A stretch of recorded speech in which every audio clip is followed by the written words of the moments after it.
Le feu ne fonctionne pas. Je laisse la priorité de passage aux usagers venant de droite. Oui, réponse A. Non, réponse B. Je peux tourner à gauche. Oui, réponse C. Non, réponse D.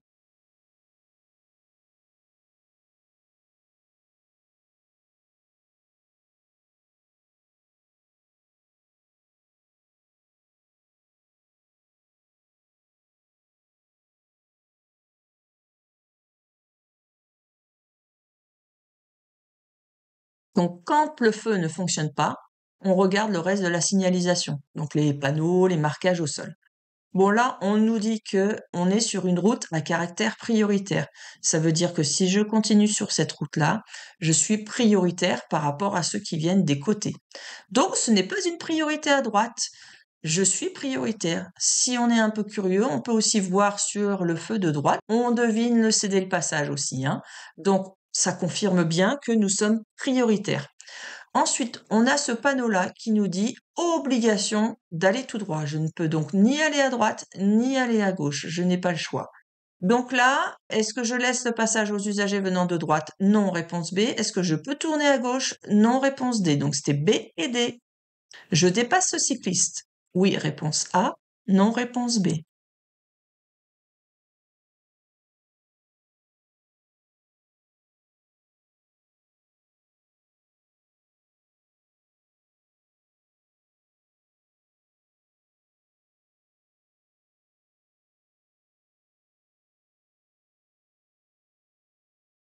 Nous sommes sur une route qui n'est vraiment pas large du tout, donc ça va être difficile de croiser quelqu'un.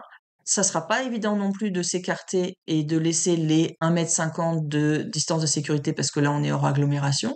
Et surtout, c'est que là, il y a un virage et on n'a aucune visibilité sur ce qui se passe vers devant. Donc, je ne peux pas savoir si quelqu'un arrive en face.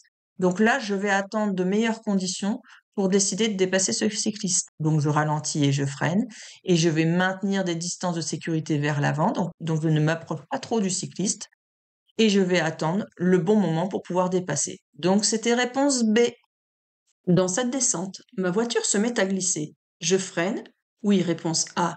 Non, réponse B. J'accélère. Oui, réponse C. Non, réponse D.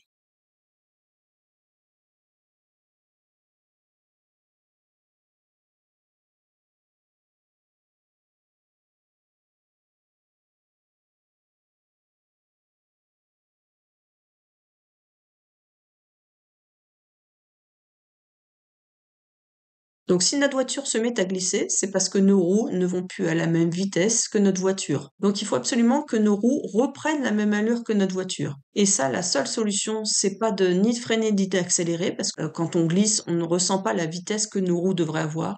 La solution, c'est de débrayer. Donc j'appuie sur l'embrayage, donc la voiture se met en roue libre, et donc les roues vont se remettre à rouler à l'allure de notre voiture. Et ensuite, progressivement, je reprendrai les commandes, c'est-à-dire que je commencerai à réembrayer. Donc la solution, c'est ni de freiner ni d'accélérer, mais de débrayer. Donc c'était réponse B et D. À cet emplacement, je peux m'arrêter pour déposer des passagers. Oui, réponse A. Non, réponse B. Pour aller boire un café. Oui, réponse C. Non, réponse D.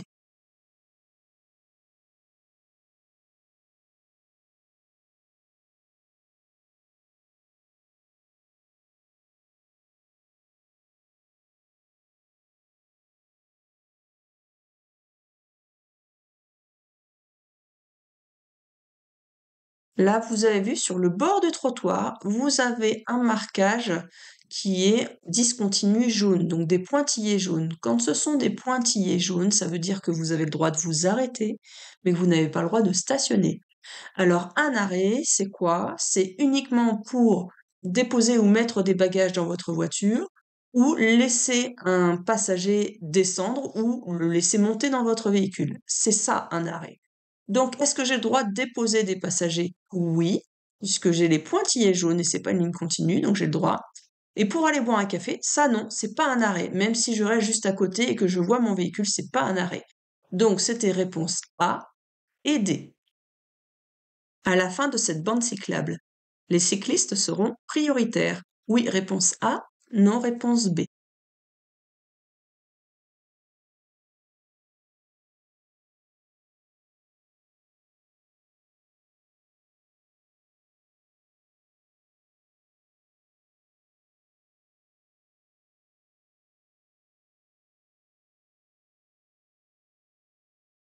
Alors en effet, on nous annonce une fin de bande réservée pour les cyclistes. Donc on voit bien ça va s'arrêter ici. Et on a un panneau céder le passage avec un panonceau de dessiné pour les cyclistes qui nous dit bien que ça sera un céder le passage pour les cyclistes. Donc les cyclistes doivent céder le passage au reste de la route. Donc ils ne sont pas prioritaires, ils ont à céder le passage rien que pour eux. Donc c'était réponse B. Une fois sorti de cette agglomération, je pourrais rouler à 30 km/h, réponse A, 50 km/h, réponse B, 70 km/h, réponse C, 80 km/h, réponse D.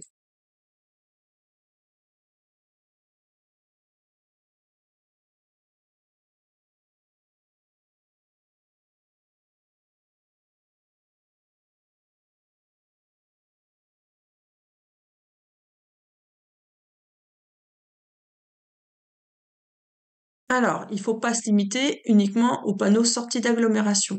Il faut observer un peu plus loin et on voit qu'on a un panneau ici 70 km/h. Donc 70 km/h, ça veut dire que ma vitesse maximale autorisée est de 70 km/h. Donc je peux rouler même un peu en dessous des 70 km/h si je veux. Ce qui fait que j'ai le droit de rouler à 30 km/h, j'ai le droit de rouler à 50 km/h et j'ai le droit de rouler au maximum à 70 km/h. Au-delà, je ne peux pas. Donc j'ai toutes ces possibilités-là. Donc j'ai A, B et C. D'où l'intérêt de bien lire le mot plusieurs réponses ici. Ça peut vous mettre la puce à l'oreille. Je rappelle pour les nouveaux que sur toutes les nouvelles questions, même le jour de l'examen, ça sera comme ça aussi, hein. Je peux m'avancer sans danger jusqu'à la ligne stop. Oui, réponse A. Non, réponse B. La présence de verglas est possible. Oui, réponse C. Non, réponse D.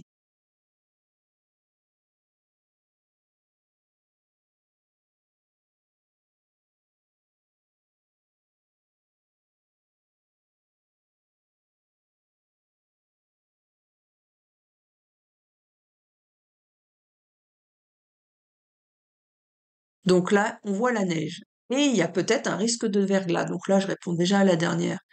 À cause de la neige et du risque de verglas, c'est très dangereux de s'approcher d'un stop comme ça parce qu'on peut glisser sur la fin et se retrouver arrêté uniquement au milieu de la route sur laquelle on devait s'engager. Et là, s'il y a une voiture qui arrive sur le côté, c'est l'accident. Donc il vaut mieux arriver très prudemment. Moi, je vous conseille toujours de faire comme si vous vouliez vous arrêter 1 mètre ou deux avant le stop et de laisser couler tout lentement jusqu'à la bande de stop. Mais là, vous n'avez presque plus d'allure pour faire les derniers mètres. Ça, c'est important. Donc, n'arrivez pas à toute balle sur le stop. Donc, est-ce que je peux m'avancer sans danger jusqu'à la ligne stop? Non, il y a un gros risque que vous dépassiez la ligne de stop à cause de la neige et du risque de verglas. Donc, est-ce que la présence de verglas est possible? Oui, donc c'est réponse B, C. Le véhicule de derrière me suit de près. J'accélère. Oui, réponse A. Non, réponse B.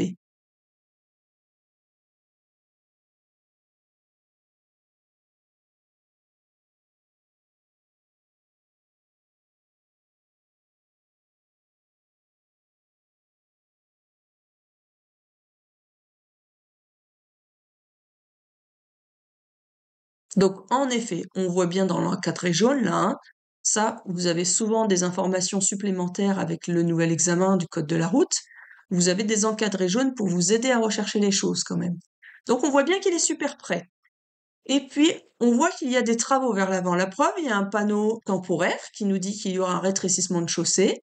On voit aussi des travaux là. Donc, les voitures vont certainement ralentir un peu plus loin. Si j'accélère, il va y avoir une différence de vitesse entre moi et celui de devant, et je risque de percuter ceux de devant quand ils vont réagir à cause des travaux. Donc, je vais me mettre en danger. Et en plus de ça, si j'accélère, lui derrière risque aussi d'accélérer aussi, parce que c'est ce qu'il veut. Et donc, j'aurai pas de distance vers l'avant, mais j'aurai pas de distance vers l'arrière. Donc, je vais être prise en sandwich de très très près. Et là, j'ai plus le droit à l'erreur, hein. L'accident, il risque d'arriver très certainement. Donc, quand c'est comme ça, quand on nous colle vers l'arrière, il vaut mieux augmenter les distances vers l'avant. J'ai pas dit en freinant, hein, mais seulement en lâchant l'accélérateur progressivement pour ne pas que derrière il nous rentre dedans. Vous pouvez faire quelques petits appels de feu stop. Donc, vous savez, vous appuyez un petit peu sur le feu stop, mais ça ne freine pas parce que les premiers centimètres, ça n'appuie pas réellement sur vos freins, mais ça s'allume.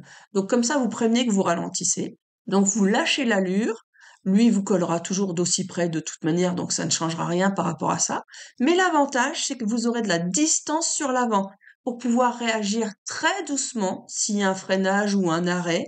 Et comme ça, quand vous allez réagir doucement, derrière, il ne vous rentrera pas dedans. Donc, est-ce que j'accélère? Non, réponse B. Je suis à l'arrêt. Ma distance de sécurité à l'avant est suffisante. Oui, réponse A. Non, réponse B.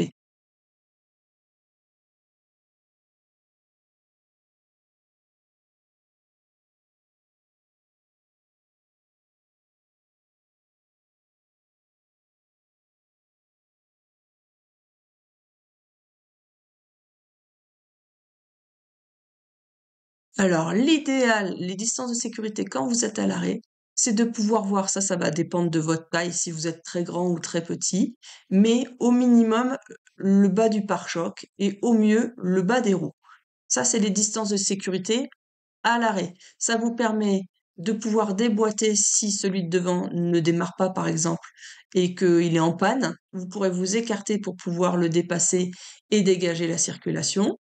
Et puis, si derrière il vous rentre dedans, ça évitera que vous rentriez dans celui de devant à votre tour. Donc, c'était réponse A.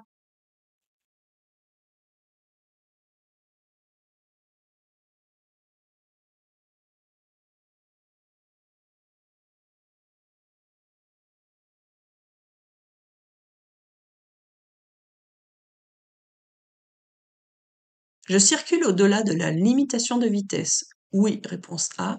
Non, réponse B. Je continue mon dépassement. Oui, réponse C. Non, réponse D.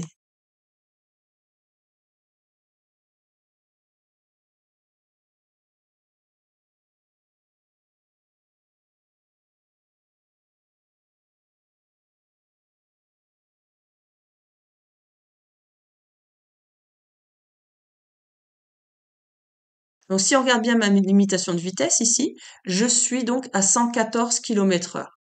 Et on peut voir que là, je suis sur l'autoroute. Qu'est-ce qu'il nous le dit? C'est que l'aire de repos qui est ici est bleue. Et quand c'est bleu, c'est que nous sommes sur l'autoroute. Sinon, si on avait été sur une route à deux chaussées séparées par un terre-plein central, mais pas sur l'autoroute, le panneau là aurait été blanc.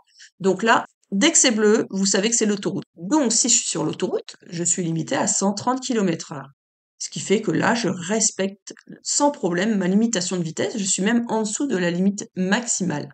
Est-ce que je continue mon dépassement? Oui, parce que si je me rabats maintenant, là, je n'aurai pas du tout les bonnes distances de sécurité. Je vais mettre en danger celui qui est derrière moi et aussi je vais me mettre en danger par rapport à ceux de devant. Donc là, je continue mon dépassement et je me rabattrai quand les distances de sécurité seront suffisantes et que j'aurai l'espace suffisant aussi pour pouvoir le faire. Donc c'était réponse B, C. Alors tout d'abord, j'ai oublié, je vous souhaite la bonne année à tous. Je vous souhaite d'avoir votre code de la route cette année et même du premier coup. Allez, ça serait top. Je vous souhaite aussi d'avoir votre permis de conduire. Donc vous avez vu, hein, il y a des nouvelles réglementations. On peut le passer à partir de 17 ans maintenant. C'est une nouveauté. En espérant que la liste d'attente ne soit pas trop longue avant de pouvoir passer votre examen de conduite, parce qu'on le sait très bien, hein, il manque des inspecteurs. Donc là, ça ne va pas s'améliorer pendant cette période-là. Si vous appréciez mes explications, mettez un like, mettez même un commentaire, dites-moi si vous avez eu votre code, dites-moi quand est-ce que vous voulez passer votre code. Et puis, n'oubliez pas, je vous mets un maximum de vidéos parce qu'apparemment, encore en début d'année, je suis apparemment encore la seule à vous proposer des séries de 40 questions qui sont aux normes par rapport à la nouvelle réforme d'examen. Donc, vous aurez ça à l'examen, hein, une information sur le nombre de questions, les encadrer, les 20 secondes de réflexion et des questions qui peuvent être d'un point de vue différent, avec des formulations qui sont aussi différentes. Donc, pour tout ça, abonnez-vous. Et puis, n'oubliez pas de mettre la petite notification, comme ça vous serez sûr de ne pas louper les suivantes. Allez, on passe à la question suivante. Ce conducteur routier qui conduit un poids lourd de 16 mètres de long va devoir se déporter à gauche pour aborder ce virage. Oui, réponse A. Non, réponse B.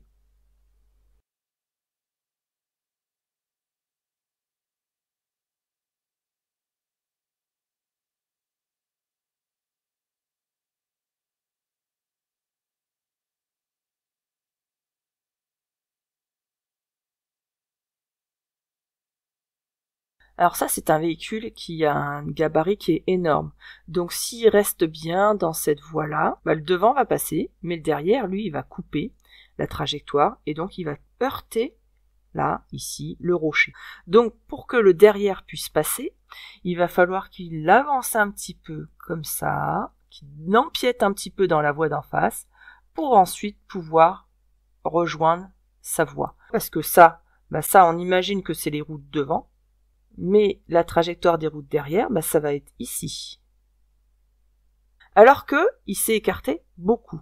Donc s'il avait eu une trajectoire comme nous en voiture, ça serait bien passé, mais les trajectoires des routes derrière auraient tapé le rocher qui est à droite. Donc ça, vous avez aussi des situations quand on est en ville, dans des tournants tout bêtement, vous l'avez déjà vu, j'empiète un petit peu, mais ça va vous aider pour la conduite plus tard ou pour d'autres questions dans la même situation. Un poids lourd qui veut tourner ici, donc on imagine la voie là. Un poids lourd qui va tourner à droite, il va devoir empiéter sur votre voie pour ensuite tourner. Et souvent, il fera même ça, il va s'écarter un peu pour pouvoir faire ça, pour limiter un peu le fait d'empiéter. C'est pour ça d'ailleurs que les feux maintenant, souvent ils sont pas mis pile au niveau de l'intersection, mais vous avez remarqué, ils sont mis un petit peu en retrait. Vous avez la ligne d'effet qui est ici du feu, et vous devez vous arrêter ici pour pouvoir laisser un bus, un poids lourd, la possibilité de tourner.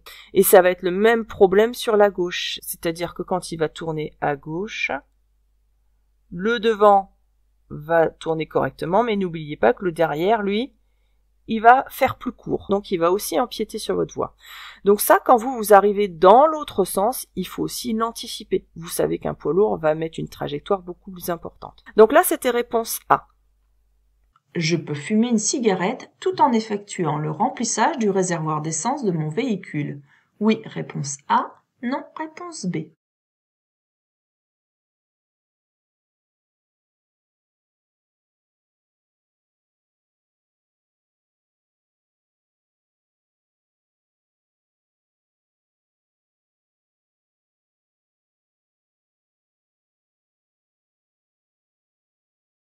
Et oui, vous avez des précautions à prendre pour éviter un risque d'explosion. C'est même d'ailleurs noté sur les stations essence. Vous avez des petits symboles qui vous disent de couper le moteur, ne pas fumer non plus à proximité et ne pas utiliser le téléphone portable. Donc c'était réponse B.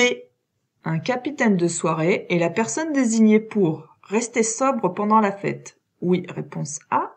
Non, réponse B. Raccompagner ses amis en voiture. Oui, réponse C. Non, réponse D.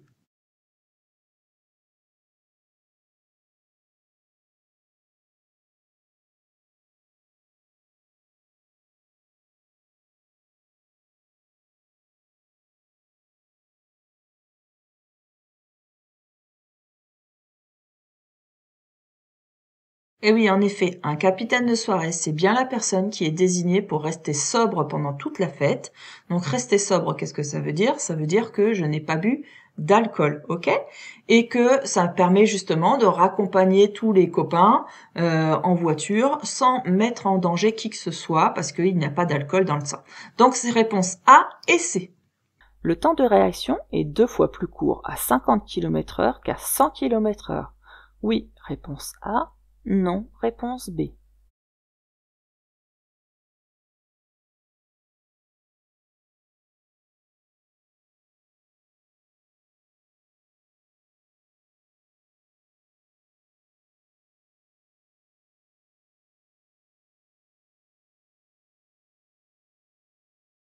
Alors, le temps de réaction, c'est entre le moment où on a détecté un danger, et le moment où on va agir, c'est-à-dire soit un coup de volant, soit je freine, soit j'accélère, soit je fais 2 choses en même temps, le volant et le freinage en même temps. Enfin, bref, voilà, c'est entre le moment où on a vu et le moment où on va agir. Alors, ça dépend de quoi? Le temps de réaction, ça va dépendre de l'état du conducteur, c'est-à-dire s'il est en forme, s'il a pris de l'alcool ou de la drogue, tout ça, ça va rallonger le temps de réaction. En revanche, la distance parcourue pendant le temps de réaction, lui, il va évoluer en fonction de votre vitesse. Vous n'effectuerez pas la même distance à 50 km/h pendant une seconde que la distance que vous allez effectuer à 100 km/h pendant une seconde. Donc je parcours beaucoup plus de distance en une seconde à 100 km/h qu'à 50. Ça c'est logique. Mais là on vous demande pas la distance que vous parcourez pendant le temps de réaction, on vous demande votre temps de réaction. Donc lui, le temps de réaction, il est toujours de 1 seconde en moyenne, que vous soyez à 50 km/h ou à 100 km/h. Donc là, c'était réponse B.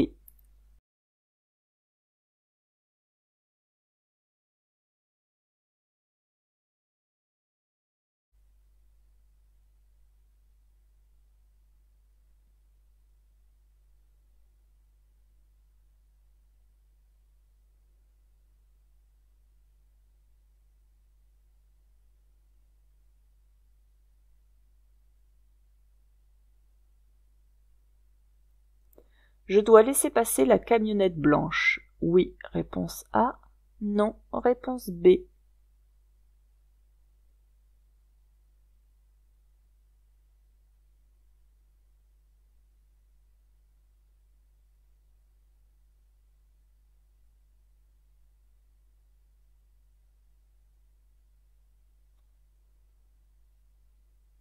Donc, qu'est-ce qui se passe là sur la vidéo?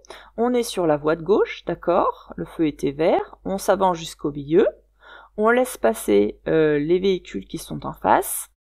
Soit il n'y a plus de voiture et je commence à tourner, soit le feu va être rouge et là je vais pouvoir aussi tourner, d'accord? En vérifiant bien que l'autre en face ne grille pas le feu, bien évidemment. Donc là j'attends. Ah, et d'un seul coup on observe ça, la croix qui vient de s'allumer. Quand la croix comme ça vient de s'allumer, ça veut dire que le véhicule qui arrive en face a le feu rouge qui vient de s'allumer. Donc il va freiner et s'arrêter. Ce qui fait que moi, je n'ai pas du tout... est-ce que je dois laisser passer la camionnette blanche? Non, je n'ai pas à la laisser passer. C'est à moi de passer. Je suis prioritaire. Par contre, ça m'empêche pas de vérifier si le véhicule blanc va bien s'arrêter. Donc moi, je m'engage, mais avec méfiance quand même. Donc je dois laisser passer la camionnette blanche? Non, réponse B. La ceinture de sécurité est un dispositif de sécurité passive, réponse A, active, réponse B.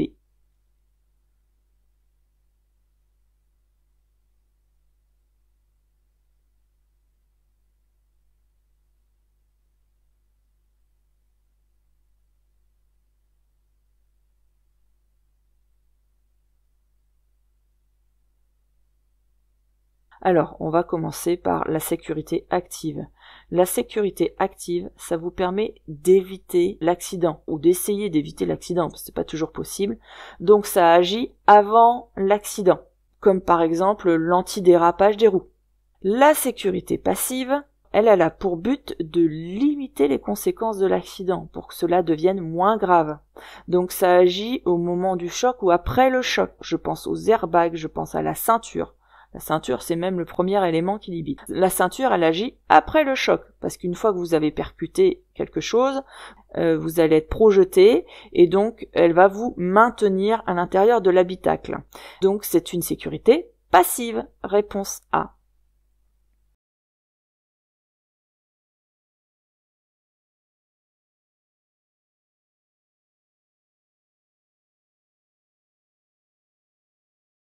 Je circule en sens unique. Oui, réponse A. Non, réponse B. Je me place tout à gauche pour tourner à gauche. Oui, réponse C. Non, réponse D.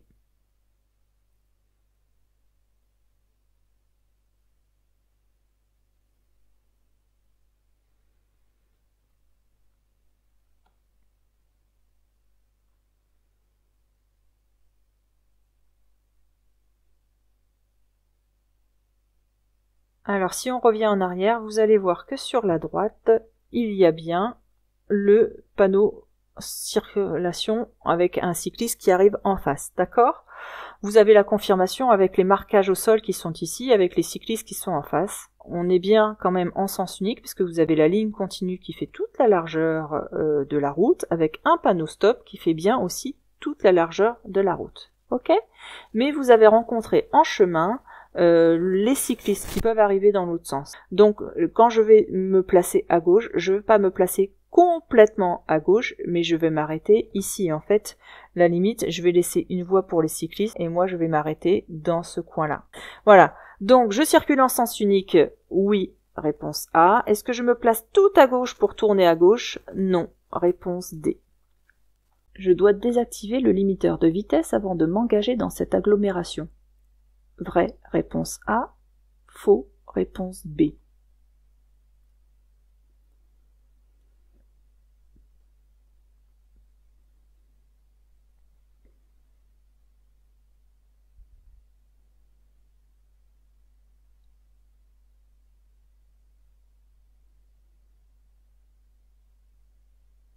Un limiteur de vitesse permet au conducteur de régler la vitesse limite qu'il ne veut pas dépasser.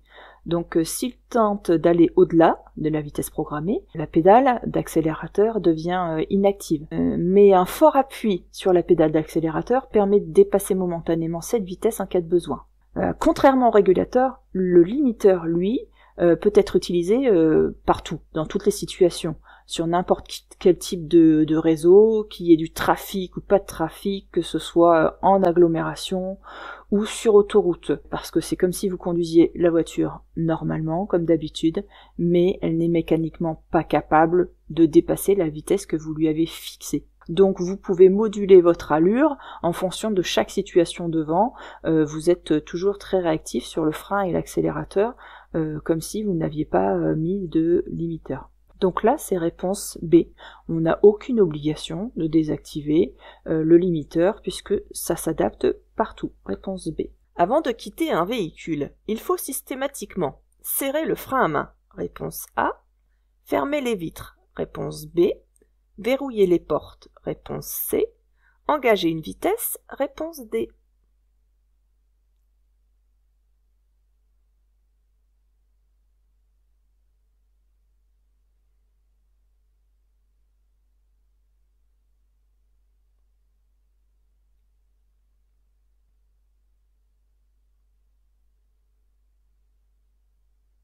Alors avant de quitter un véhicule, en effet, il vaut mieux serrer le frein à main pour éviter que la voiture ne bouge pendant que vous êtes stationné. Ensuite, il faut fermer les vitres, pour s'il pleut déjà, si vous stationnez plusieurs jours, mais pour éviter tout risque de vol aussi. Et puis, il faut verrouiller les portes pour la même raison, c'est pour éviter les risques de vol.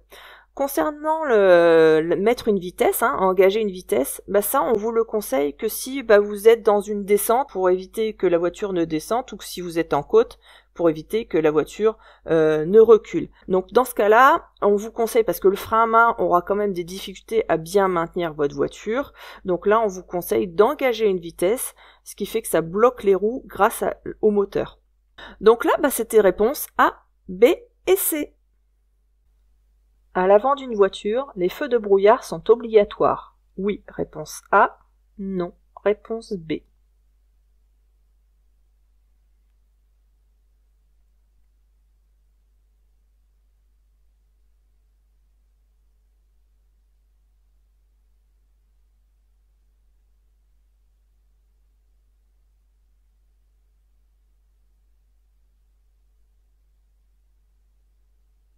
Donc sur toutes les nouvelles voitures, c'est installé automatiquement les feux de brouillard avant, mais ce n'est pas obligatoire. Vous pouvez avoir des vieilles voitures, comme moi, j'ai aussi une vieille voiture, qui n'en a pas, d'accord? Donc là, c'était réponse B. La vitesse maximale autorisée est de 90 km/h, réponse A, 100 km/h, réponse B, 110 km/h, réponse C, 130 km/h, réponse D.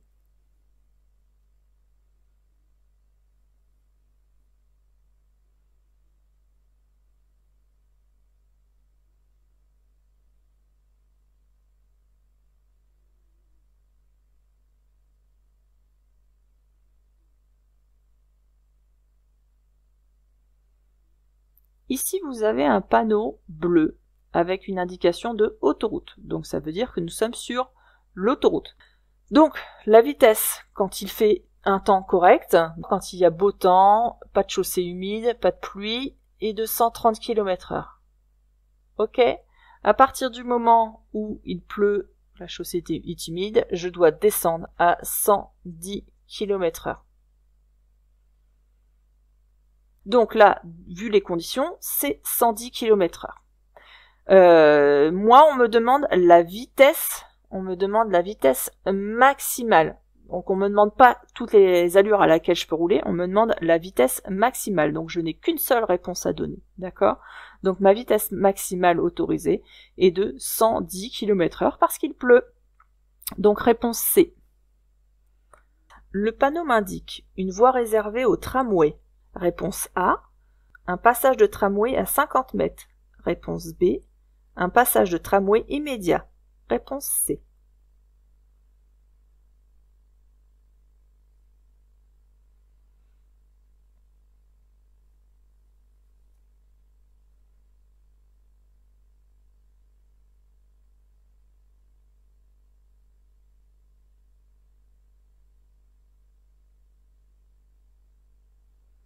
Alors, pour que ce soit un panneau voie réservée, il aurait fallu que le panneau soit rond à fond bleu.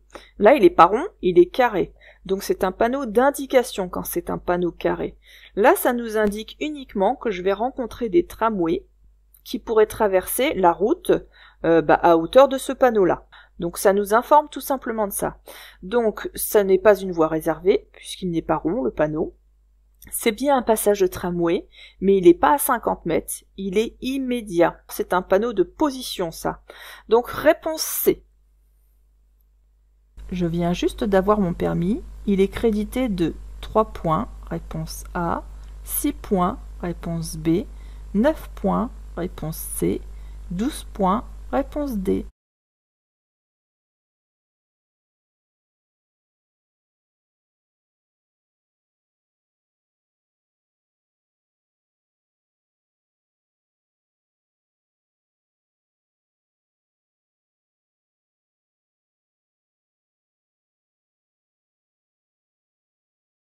Donc on vient d'avoir le permis, donc on commence notre période probatoire. Qu'on soit en conduite accompagnée ou pas, on commence toujours à 6 points, ok? Pour arriver à la fin à 12 points. Donc c'est 6 points au départ. Donc c'était réponse B. À cet emplacement, je stationne ma voiture, réponse A. Je prête ma voiture, réponse B. Je loue ma voiture, réponse C.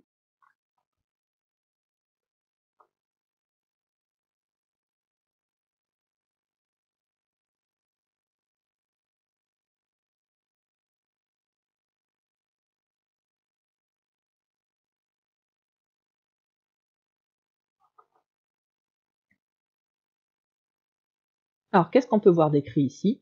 On peut voir écrit autopartage. Alors, qu'est-ce que c'est que l'autopartage? Ça permet de louer une voiture de façon ponctuelle, c'est-à-dire une fois de temps en temps, ou sur l'année par exemple. Ça vous permet donc de louer une voiture qui est en libre service par le biais d'un organisme qui est agréé. Donc, on paye une inscription, un abonnement mensuel, et puis on payera aussi le prix d'utilisation en fonction du kilométrage et du temps de réservation. Donc là, c'est pas fait pour prêter ma voiture et c'est pas fait pour stationner en règle générale. C'est une place qui est réservée pour les véhicules qui sont en autopartage. Donc c'était réponse C, c'est fait pour louer une voiture. Dans cette situation, j'accélère et je passe. Réponse A. Je freine et je m'arrête. Réponse B.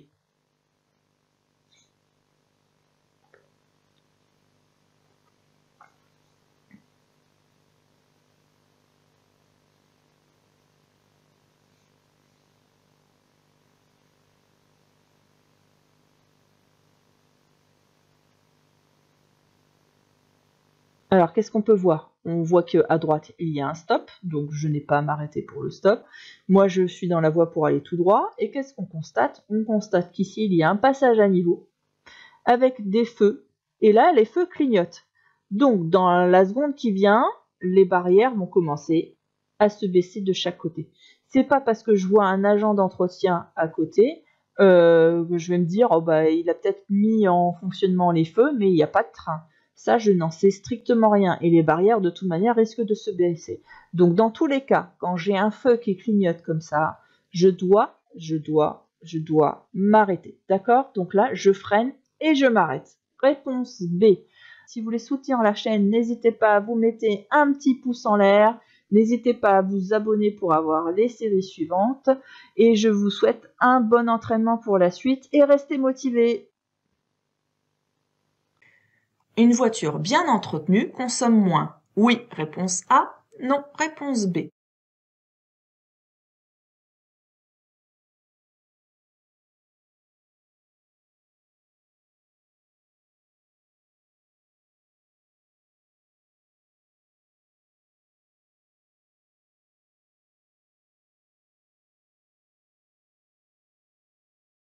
Un mauvais entretien, ça peut provoquer une surconsommation de carburant jusqu'à 30%, entre 25 et 30%. Donc c'est pour ça que c'est important quand même de vérifier l'état et la pression de vos pneumatiques, les différents niveaux aussi, et de changer les filtres à air et à carburant dès que c'est nécessaire. Donc c'était réponse A. Dans cette situation, je reste où je suis, réponse A. Je serre le bord gauche de ma voie, réponse B. Je change de voie, réponse C.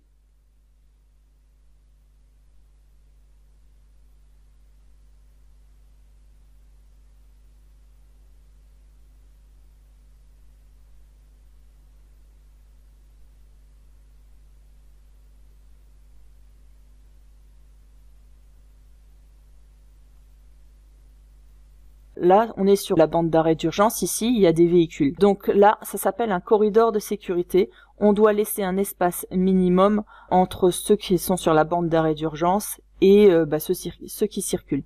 Si possible, on s'écarte. Si on peut pas s'écarter, on va essayer de se rapprocher le maximum des pointillés là qui sont ici. Donc là, on va observer, est-ce que je peux m'écarter? Regardez dans le rétroviseur, vous avez déjà un poids lourd qui se trouve déjà sur la voie de gauche. Donc, je ne vais pas pouvoir m'écarter. Donc, il me reste une seule solution, c'est que je serre le bord gauche de ma voie. Donc là, c'était réponse B. Je peux circuler sans feu, réponse A. En feu de position seule, réponse B. En feu de croisement, réponse C. En feu de brouillard avant, réponse D.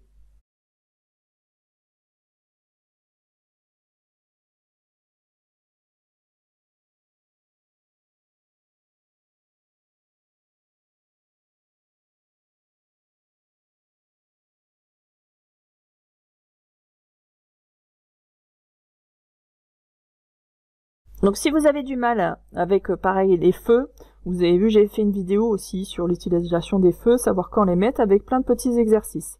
Alors ici nous sommes hors agglomération, il y a une mauvaise météo, vous avez vu il neige fortement. Donc quand il y a une mauvaise météo, je n'ai pas le droit de circuler sans feu, c'est impossible. En feu de position seule, c'est uniquement en agglo éclairé.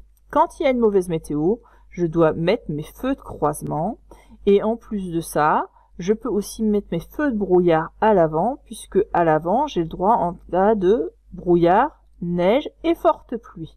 Donc, je peux cumuler mes feux de croisement avec mes feux de brouillard avant. Donc, c'était réponse C et D. Sur une voiture à boîte automatique, la position R permet d'avancer. Oui, réponse A. Non, réponse B.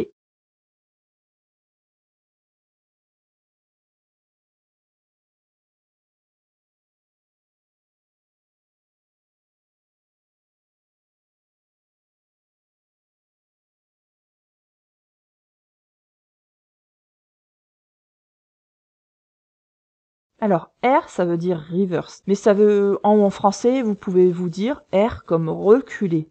Donc, si vous êtes sur la position R, vous allez enclencher ici la marche arrière. Ça ne sert pas à avancer comme c'est demandé dans la question. Donc, c'était réponse B. Sur certains autoradios, il est possible d'avoir des informations routières même si je suis en train d'écouter un CD. Oui, réponse A. Non, réponse B.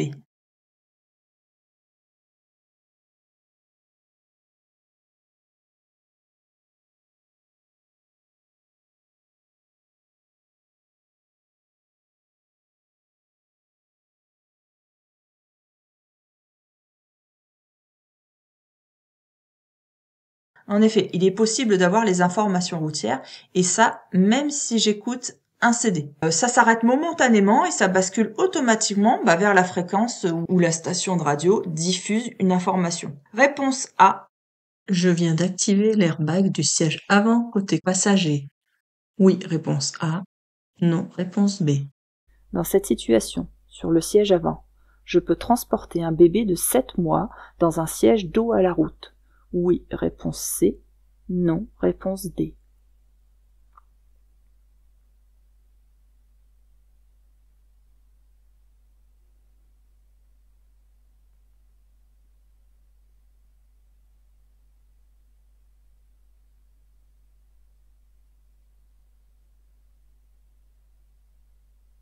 Alors, je viens d'activer l'airbag du siège avant côté passager. Eh bien, on voit là que il est mis en position off. Donc là, il est désactivé et pas activé. Alors, comment ça fonctionne? Vous prenez la clé de votre voiture qu'on met sur le Neyman habituellement, vous enfoncez la clé et puis vous tournez d'un côté ou de l'autre. C'est comme ça qu'on l'active ou qu'on le désactive. Là, il est désactivé. Ce qui veut dire que, donc là c'est la réponse, je viens d'activer non, réponse B, ce qui veut dire que je peux mettre un enfant dos à la route, dans un siège adapté évidemment, parce que là l'airbag ne va pas s'ouvrir en cas de choc. Parce que c'est très dangereux d'utiliser un airbag avec un enfant dos à la route sur l'avant, puisqu'il va être percuté par l'airbag qui s'ouvre en même pas 30 millisecondes. Ça va très très vite, donc c'est violent. C'est pour ça qu'il faut éviter. Donc dans cette situation sur le siège avant, oui, je peux mettre un bébé dos à la route. Réponse C. Je prends le volant. En cas de forte chaleur, pour refroidir l'habitacle de mon véhicule, je ferme les vitres et j'allume la climatisation. Réponse A. J'ouvre les vitres et je circule avec les vitres ouvertes pendant quelques minutes. Réponse B.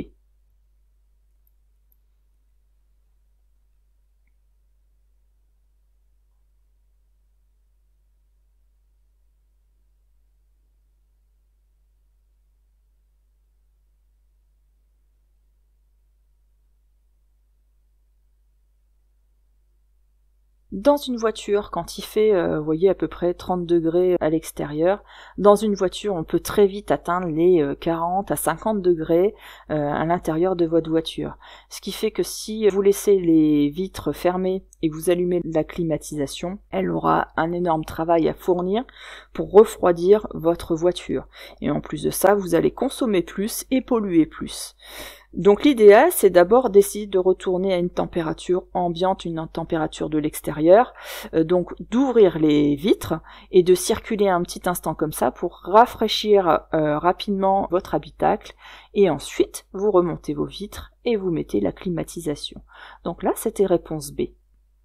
La durée moyenne du temps de réaction est d'environ 1 seconde, réponse A, 2 secondes, réponse B, 5 secondes, réponse C, 10 secondes, réponse D.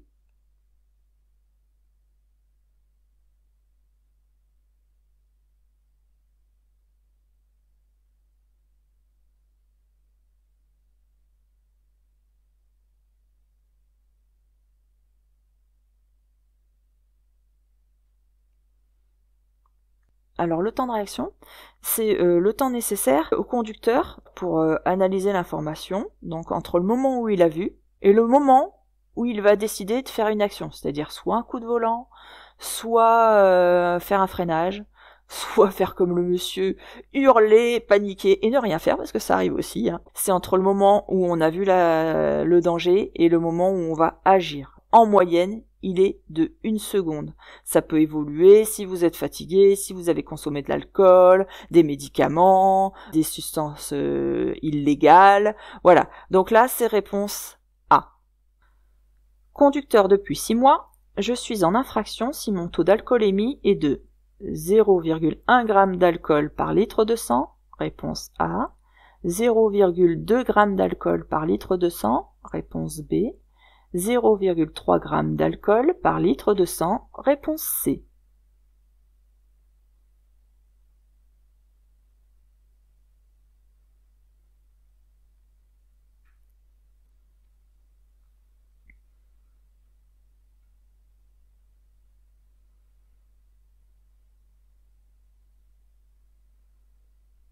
Alors, je suis conducteur depuis 6 mois, ce qui veut dire que je suis en permis probatoire. Alors dans ce cas-là, je suis en infraction si mon taux d'alcoolémie est supérieur ou égal à 0,2 g d'alcool par litre de sang. Donc, comme c'est à partir de 0,2 g, ça veut dire qu'il y a 0,2 g et 0,3 g où je suis en infraction. Donc, c'est réponse B et C. Dans cette rue, j'ai le droit de rouler en feu de route. Réponse A, en feu de croisement. Réponse B, en feu diurne seulement. Réponse C.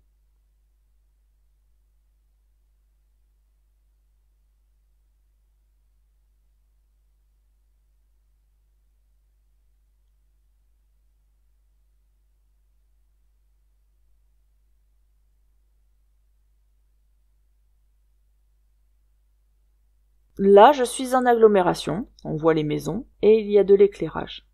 Donc de nuit, en agglomération, j'ai le droit, en agglomération éclairée, j'insiste bien là-dessus, donc de nuit en agglomération éclairée, j'ai le droit d'utiliser les feux de position uniquement, c'est possible, mais aussi mes feux de croisement. Les feux de route, je ne peux pas les utiliser parce que c'est éclairé justement. Comme il y a de l'éclairage, parce qu'il y avait personne en face, ça aurait été possible, mais comme il y a de l'éclairage, je n'ai pas le droit d'utiliser mes feux de route. Donc pour l'instant, j'ai le droit à la B. Ensuite, les feux diurnes, qu'est-ce que c'est? Ça s'allume automatiquement sur les nouvelles voitures quand vous mettez en route votre moteur. C'est pour pouvoir être plus visible le jour. Ce n'est pas une utilisation pour la nuit. Donc c'était réponse B. Je risque de rencontrer des piétons. Oui, réponse A. Non, réponse B.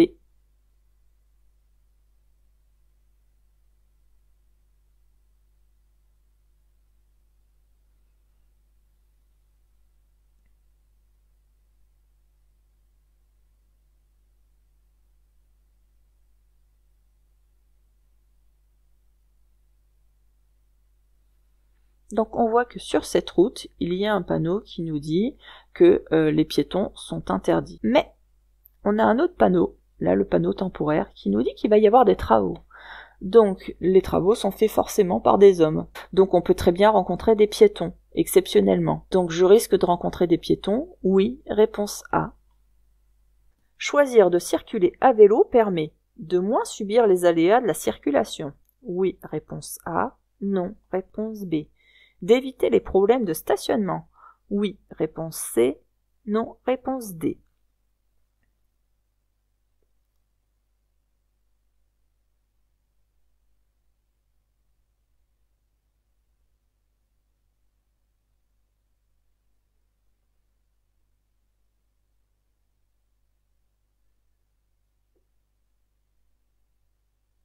Le vélo est le moyen idéal pour se déplacer en ville. En règle générale, on met même moins de temps à circuler en vélo qu'en voiture, parce qu'on est beaucoup moins confronté justement à tous les problèmes de circulation. Maintenant, on a de plus en plus de voies réservées, voire même de pistes réservées. Donc, choisir de circuler à vélo, oui, ça évite de moins subir les aléas de la circulation. Et ça, vous en doutez, je pense que tout le monde a bon sur celle-ci. En effet, ça permet d'éviter les problèmes de stationnement. Donc, c'était réponse A et C. Pour avertir de mon approche, je klaxonne, oui, réponse A, non, réponse B. Je fais des appels de phare, oui, réponse C, non, réponse D.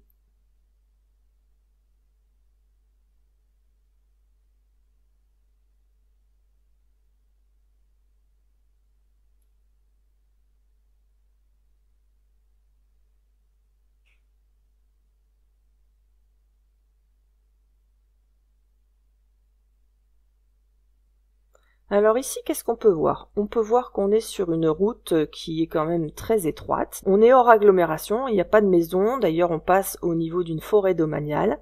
Donc comme on est hors agglomération, eh bien je pourrais avertir avec mon klaxon. Mais là c'est pas utile. Pourquoi? Parce que, vous avez vu ici, on est en sens unique. Donc il y aura personne qui arrivera en face. Donc c'est pas utile de klaxonner.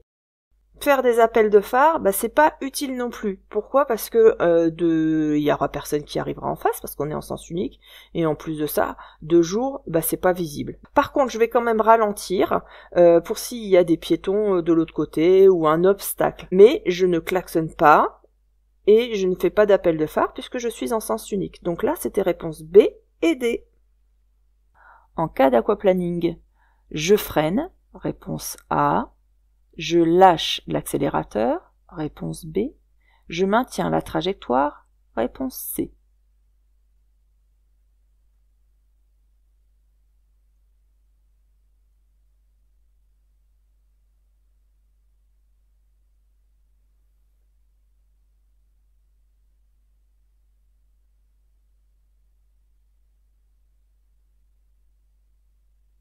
Alors qu'est-ce que c'est d'abord l'aquaplaning? C'est lorsque le pneu ne peut plus évacuer suffisamment l'eau, c'est-à-dire qu'on a une vitesse qui est trop importante par rapport à la quantité d'eau qu'il y a au sol. Vous savez, c'est les petits rainurages qui évacuent l'eau, dans les petits sillons qu'il y a dans votre pneu. Mais si vous allez trop vite, ça ne sera plus évacué. Donc qu'est-ce qui va se passer? Dans ce cas-là, le pneu va monter sur la surface d'eau. C'est comme si le pneu allait faire du surf sur l'eau finalement. Donc c'est extrêmement dangereux parce que vous risquez de perdre l'adhérence à tout moment. Alors il faut dans ces cas-là surtout pas freiner et surtout pas tourner le volant. Parce que c'est justement la situation inverse qu'il faut faire. Donc à ce moment-là, qu'est-ce que je fais? Je lâche uniquement l'accélérateur et je maintiens ma trajectoire. Et donc la voiture, qu'est-ce qui se passe? Va reprendre progressivement de l'adhérence. Donc là, c'était réponse B et C. Je dépasse. Oui, réponse A. Non, réponse B.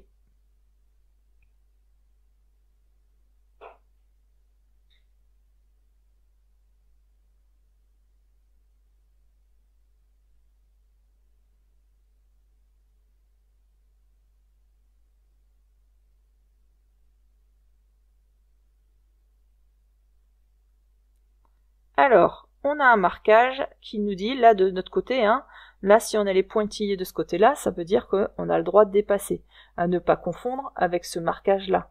D'accord? La ligne continue d'un côté et les pointillés de l'autre. Donc là, nous, de notre côté, on a la ligne continue, les pointillés, c'est de l'autre côté. Donc ceux d'en face ont le droit de dépasser. Là, eux, de leur côté, ils ont une ligne continue, ils n'ont pas le droit de dépasser. Et moi, j'ai les pointillés, donc normalement, j'ai le droit de dépasser. Mais, vous avez un panneau ici, un panneau qui nous dit que dans 100 mètres, il sera interdit de dépasser. Sauf un deux roues, c'est pas le cas. Là, c'est pas un deux roues. Là non plus.